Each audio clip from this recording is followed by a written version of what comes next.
A few moments later. Welcome বন্ধুরা, আশা করছি সবাই খুব ভালো আছো। সো আজকে আমি বেরোচ্ছি একটা ছোট্ট উইকেন্ড ট্রিপে। আমরা এখন পৌঁছে গেছি দক্ষিণেশ্বরে, আর এখান থেকেই আমাদের যাত্রাটা আজকে শুরু হবে।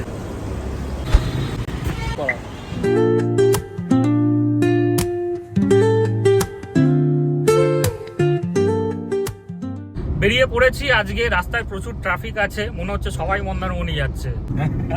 প্রচন্ড। So far so good. Dhulagarh টোলটা পার করে ফেলেছি, তারপরে রাস্তা একটু খালি পাচ্ছি এখন।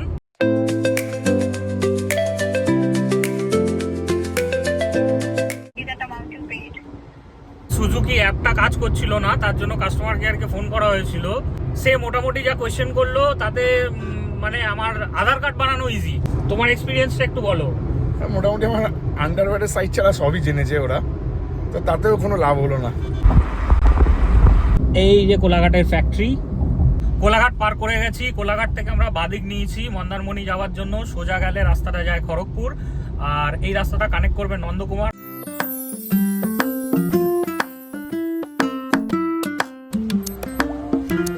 ব্রেকফাস্টের জন্য দাঁড়ালাম। হোটেলটার নাম হচ্ছে শেরে বেঙ্গল।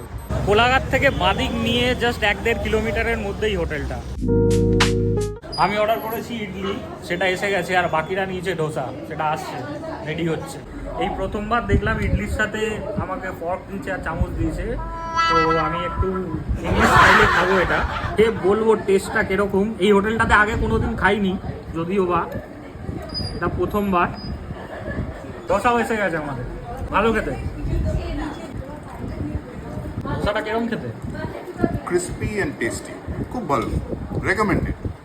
আমাদের ব্রেকফাস্ট ডান, কফি অর্ডার করেছি, কফি আসছে, কফি খেয়েই বেরিয়ে যাবো। কফি আপনার কি মিল্ক কফি হ্যাঁ, without sugar? Thank you. Sir খাওয়া সব ঠিক আছে তো? একদম একদম ওকে স্যার। ব্রেকফাস্ট ডান, খাওয়া দাওয়ার বেশ ভালোই ছিল। এবার সোজা মন্দারমণি আবার চলতে শুরু করলাম। বাইরের টেম্পারেচার এখন 32 ডিগ্রি দেখাচ্ছে, বেশ গরম আছে।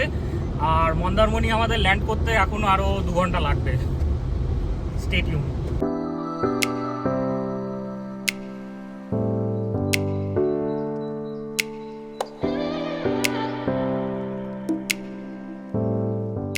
নন্দকুমার ক্রস করছি।